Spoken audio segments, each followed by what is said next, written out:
Ready for more stories? Welcome to Reminiscing, our Highline History, a radio show presenting the memories of our community in the Highline area. Listen to a new episode every week, Monday and Tuesday, with your host, Roger Price, at 106.5 LP FM, South King County. Good afternoon. I'm Roger Price, and I'm a volunteer here at the Highline Heritage Museum. Today I'm in the radio station KQWZ 106.5, and I have Tom Gudmestad, I believe. It's that close, but we're gonna have an interview here, and Tom is a long time, lived here in Burien almost his whole life, so he's gonna start in by giving us a little talk about when he started out in Burien and his family, and when he got started with the Medic One program and got that developed. So, Tom, go ahead and take it away. Okay, thank you, Roger. My name is Thomas L. L stands for Lee. Last name is Gudmestad, Gudmestad, an old Norwegian name. I grew up here in Burien, but my parents were my mother was from Pennsylvania, Dad was from Minnesota, a farmer from Minnesota, and during World War II, he joined the Naval Aviation Corps and was going through Navy flight training at the Great Lakes Naval Air Station there on Lake Michigan. My mom was then working for the Detroit Free Press. She was in journalism all of her life, and so it just happened that one night him and a bunch of his buddies from the squadron came into town to go to a bar, and her and a couple of her girlfriends from the newspaper were there, and nature being what it is, one thing led to another. My dad was in a special flying program for young men called the V5 program. And he had just gotten his Navy commission, gotten his gold wings, certified as a naval aviator.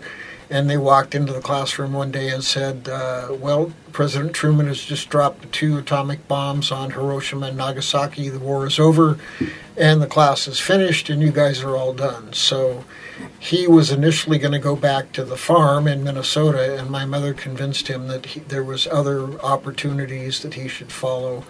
And they essentially, I think, were shacking up together. I don't think they were married at the time, but she was working, and they were living in an apartment, and she was paying the bills so that he could go to the University of Minnesota on the GI Bill in the University of Minnesota's aeronautical engineering program. He finished very high at the top of his class and graduated in 1948. So he did a 4-year engineering course in 3 years. And the Boeing company came back and hired the top 3 people of his engineering class, and he was one of those 3. And they immediately moved him and my mom out here to Seattle. And at that time, they had an apartment in the old Burien Gardens apartment complex, which is still there. And they lived there while they were having a house built, a little post-war 2 or 3 bedroom little cottage house on Southwest 132nd, right off Ambon. The house is still there. It's 1018 Southwest 182nd, and that's where they were living when my sister was born, Julie, and she was 2 years older than I was, and then I was born on the 24th of November 1953. And we spent the first 4 years of my life there, and then they moved into a rental house over on 10th Avenue Southwest, very close to the old Burien Hospital. Now it's St. Anne's Hospital. While they were looking around for a building lot in Normandy Park, at that time they found a place right down off 8th Avenue Southwest, right down in Normandy Park. Big lot. And we're initially going to build on that, and my mother, being of the character that she was, she decided she wanted a view if they could find one. So she scouted around, and they found a place up on Southwest 189th Place off of 4th Avenue Southwest. And they bought a lot out there, built a house on it, and it had a pretty decent view of Puget Sound. Well, what they then did was sell the lot down that they had previously owned down on 8th Avenue Southwest and use that to buy a beach property over on Maury Island and build a cabin there. So I grew up on a house on 241 Southwest 189th Place. In those days, the roads there were all gravel, and we walked to school. I went to elementary school at Mar Vista, and we would walk down 189th to 4th Avenue and then south on 4th Avenue down to what was then the horse pasture and crawl through the barbed wire fence and walk through the horse pasture to get up to Mount Rainier Elementary School. And that horse pasture now is the site of Normandy Province, which is a very large housing development of very sort of upscale houses in Normandy Park. So I went to Mar Vista Elementary School for 6 years, and then went to junior high at Olympic Junior High School up on 200th and about 8th Avenue South, and then went from there to Mount Rainier High School in Des Moines, where I graduated in 1971. I went briefly to the United States Military Academy at West Point. Had a broken leg and a broken ankle, which provided me with a good excuse to resign on a medical grounds, and came home and entered the University of Washington. In those days, I was living with a couple of buddies of mine who were renting a house out near the Normandy Park QFC on Normandy Road in Occidental. And we just happened to be living next door to the fire station out there, Berien's Fire Station 29. And the siren on top of the roof of the station was just about level with my bedroom in that little 3-bedroom house that we rented for $105 a month. Each one of us had to pony up $35 a month for rent. And when that siren would go off, it was a volunteer fire station there. It's now Station 29, right on the corner of Occidental and Normandy Road. And when that siren would go off, the window panes in the house would rattle. And so we decided that we'd see the guys. It was a volunteer station, which meant there was no paid staff there. And when there was an alarm, the volunteers all had plectron radios in their homes that would go off, and the fire siren would go off at the station, and they'd all hop in their cars and drive down to the station and run in, put on their gear, and jump on the trucks and take off. And that looked like a lot of fun. We were 19, 20 years old. It looked like a hell of a lot of fun to us. So one of the nights, I think Monday night was the drill night, when the volunteers would all show up and they'd take the truck out and go down to the QFC parking lot or go down to the Mormon church parking lot and lay hose and squirt water and do practice firefighting evolutions. And so we saw all the cars there on a Monday night and walked over, and because we were right next door to the station, and went in, and the old chief in there was a grizzled old SOB. He had been in the airborne unit in World War II in the Philippines, and well, I won't say what comes to mind, but he had a few prejudices about nationalities, and we said, excuse me, we're here to see about being volunteers. And he turned around at the chair from the desk, and he was doing some paperwork, and he kind of looked us up and down. And in those days, we had kind of long hair, say here down to our ears or down to our earlobes. And he turned around and looked us up and down and said, we don't have much luck with you young long hair types. You're here for a couple of months, and then you get a job, or you get married, or you go to school, and you move out, and so we're not really interested in you two. And so we were pretty let down. But a couple of the older guys that were there took us aside and told us what we needed to do, and go up to the headquarters station and fill out the paperwork and get a physical exam and get our gear issued to us and get the plectron radio issued to us. And we just had a hell of a good time. It was a great thing for young, energetic guys in those days. There was no women in the fire departments at all, and it was a great way to kind of burn off a lot of excess energy. And the siren would go off, we'd run next door and hop on the truck. Well, after a year or two of that, the two guys that I was renting the house with decided they were going to go their separate ways. And what I did was I moved into that fire station. They had a a bedroom in the back of the station where they used to have volunteers come in and spend the night, so there'd be somebody there if an alarm came in during the night. Well, that program was no longer in existence, but the bedroom was still there, and they had 2 bathrooms and a shower and a little kitchenette area. And so I was invited to move in there as what they called a resident firefighter. So I lived in the fire station. And during the day, I drove out to the University of Washington, where I was getting a degree in some esoteric subjects like German and French and creative writing, and, of course, things that I would never have been able to earn a living at.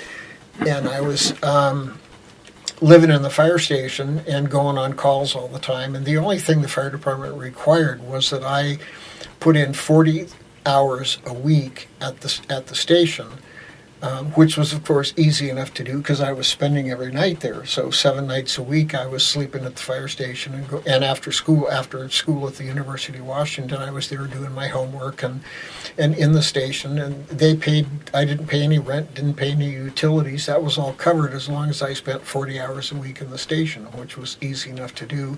And I got the opportunity to go on lots and lots of alarms. And so I got quite a bit of experience. Well, about just before I was due to graduate from the UW with my esoteric degrees in creative writing and English and German and French and that kind of a thing, which would have been absolutely useless as means of, unless I wanted to go and get a teaching degree. I was in my last quarter at the U, and King County decided that they wanted to start a Medic One program modeled on the lines of the one that the Seattle Fire had.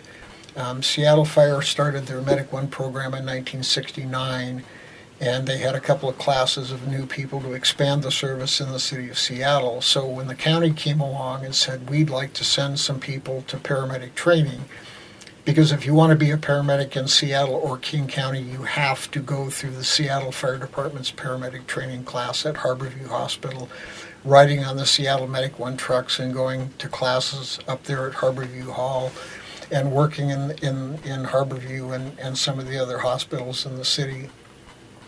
So they put out a notice that they wanted to hire 9 guys to start the Highline Medic One truck. And there was about 1,200 people, I think, applied for that. You had to have a minimum of 3 years' experience in the fire department as an EMT, which was the lower medical training level of about 110 hours, and I'd already been through that. When I came back from West Point, we went up to Harborview and went through the Seattle Fire EMT training program.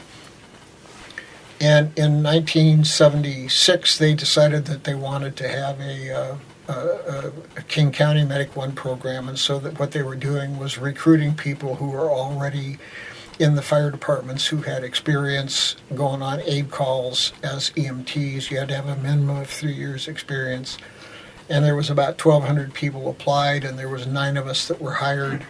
And we were shipped off to Seattle Fire Department for 1 year. So on the paramedic training class started on the 1st of September 1976 and ended on the 1st of September 1977. And during those 12 months, we were in the city of Seattle, assigned to Seattle Fire Department shifts, and unless you were in a class or in a medical lab or working in the emergency room or at the University of Washington delivering babies or working in the burn unit or working in the psych unit or working in the trauma intensive care unit, you were expected to be studying, and when an alarm went off, you had to be on the Seattle medic truck and on the road within 90 seconds. And so we got a lot of experience in Seattle. And as your training increased, your responsibilities on the medic unit increased. So when we first started as paramedic students, we'd go on a call. There were the 2 senior Seattle guys up in the front. One was the driver, the other one on the right seat was the officer, and the student would have to sit in the back of the truck. And we'd go on the call, and at the beginning we did those medical things, the medical procedures that we had been trained to do as EMTs. And then as the training went on in paramedic training, where you learn to start IVs and you go down to the operating room under the guidance of an anesthesiologist, you learn how to paralyze and intubate patients. And then you go up to the burn unit, and you learn how to do additional skills.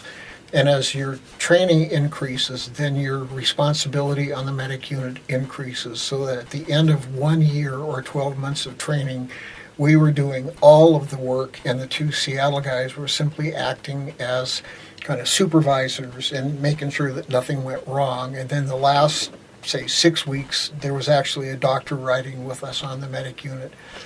And so we finished training in 1977. We lost one of the guys from the Highline group in training because he was on in a motorcycle accident and broke his leg.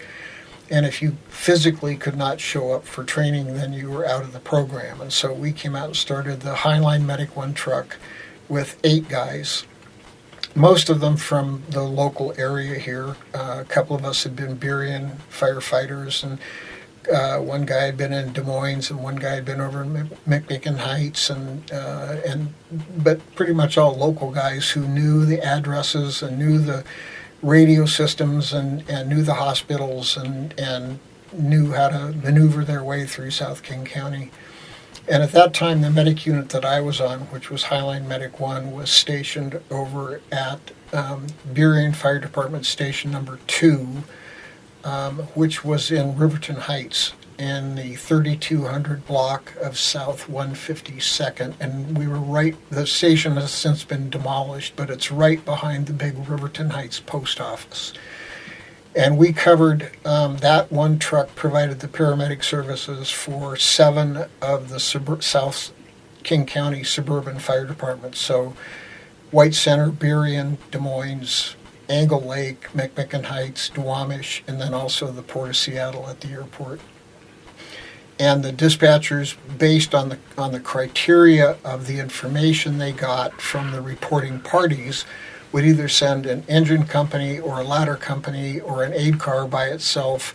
And if they got the information that the patient condition or the situation was serious enough, then they would add a medic unit to that initial response. So we were hopping quite a bit. 1 medic unit to supply paramedic services to 7 entities here in South King County. And the busiest I was on was we were working 24-hour shifts. And in one 24-hour shift, I had 22 alarms. And that was moving quite a bit in those days. So the program then went on and expanded to I worked 5 years in the Highline area, which I found very gratifying because it was, providing services to the neighborhoods where I grew up, Normandy Park and Burien, and I knew a lot of the people in the area, and we took most of our patients to Burien Highline Hospital, or what was then called Burien General Hospital, unless they met specific trauma criteria, head trauma, chest trauma, gunshots, stabbings, burn patients, that kind of thing. We would take down to the Level 1 Trauma Center at Harborview in downtown Seattle on 9th and Jefferson up on Capitol Hill. And then I got transferred out to, the county decided they wanted to expand the Medic 1 service in South King County out to Federal Way and then down to Auburn. And so I got transferred out to Federal Way to start Medic 8 at that time. The county had switched to a numbering system, so the old Highline Medic 1 truck was Medic 4, the one over in Renton was Medic 5, the one down in Auburn was Medic 6, and then the truck I was on up in Federal Way was Medic 8, and I spent 8 years there, and then was transferred up to the Medic 5 in Renton, and finally down to Medic 6 in Auburn, and right at that point I had just about 20 years as a street paramedic. And I got promoted to a battalion chief level position. First started off as a training officer, and then operations and vehicle maintenance and supplies and inventory and all that kind of a thing. And I ended up as the chief of operations for the King County Medic 1 program until I retired in about 1990. No, it must have been around 2006, 2008, something like that. So I had a long time in the Medic 1 program. It was a great job. I would probably do it all over again if I could, but I'm an old man now and don't have quite the physical capacity and stamina. But At the same time, I had developed an interest in World War I, and right after I graduated from high school, got a charter. I was a member of because I was in German class at Mount Rainier. We were able to join the Seattle German Cultural Society or something like that, and they were offering charter flights from Seattle to Frankfurt, Germany for $200. But you had to leave on a certain date and you had to come back on a certain date. Well, I left the day after I graduated from high school and was in Europe for 4 months. I went with a high school friend, but we got over there and he got homesick. And so he bought himself a special ticket to come home and left me over there by myself. And of course, being, 7,000 miles from home, not knowing anybody, I had a rental car and a sleeping bag and a little tent, and I went all over Europe and just had a fabulous time. Probably more fabulous when my friend was gone, because people would take pity on me.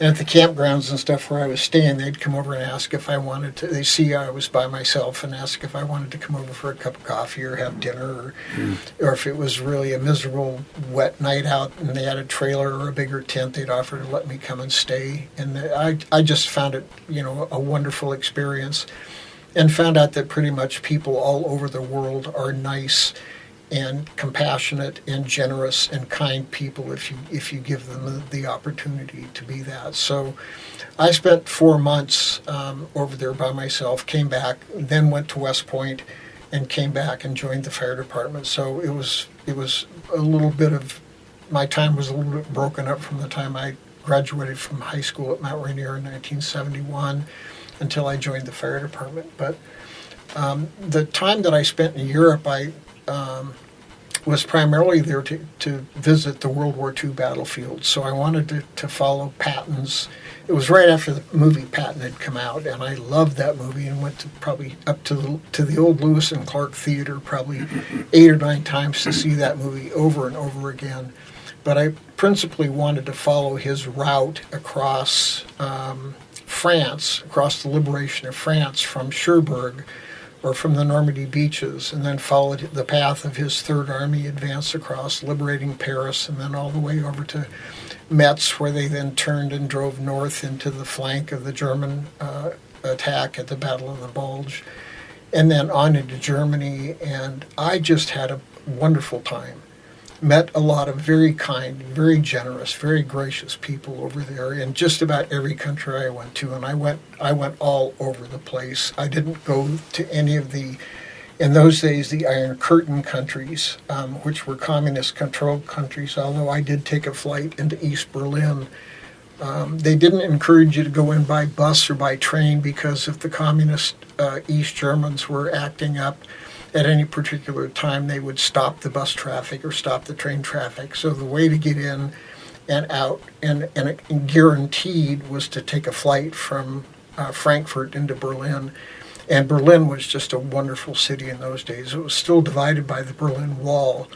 And I wanted to go into the eastern communist side of Berlin, so you had to go through a military checkpoint where they would take your passport, and you had to convert 10 West German marks into 10 East German marks, which were almost worthless money. You couldn't buy anything in East Berlin, and the money wasn't worth anything in addition to that. And then when you left East Berlin, you had to give them back all the money that you had exchanged without any recompense from them at all. But it was a fascinating experience to see how people were living in the communist-controlled part of East Berlin, because it looked very much like it had looked at the end of World War II. The buildings were all bombed out, and there had been very little reconstruction, and the people were miserable and unhappy and unfriendly. But it started kind of a lifetime fascination with traveling to Europe and visiting the battlefields, and especially when my interest turned to World War I, and then I would go over. I would work all the holidays, all the birthdays, and save up my vacation time and save up my money, and then would go to 6 weeks to France and Belgium to visit the World War I battlefields, starting up on the English Channel and then working my way kind of southeast across France, following the line of the trenches from World War One, and that's how my interest in World War One grew. And then we've got the museum here has very kindly and generously donated a space for me to have a World War One display, and that pretty much brings us up to date. Yes, yes, and it is a very nice display that you put together in the museum. So I think that's well worthwhile for people to stop by and check that out sometime. But yeah, Tom, you had a lot of career. I mean, you had a great career with the Medic One, and then you also got to get over into Europe and do some visiting, and then also your mom was pretty involved with Highline Times, I believe. That's right. My parents were doers, and they believed in community involvement. And so for a while they were both on the Miss Burien, the unlimited hydroplane. They were on the crew of the Miss Burien.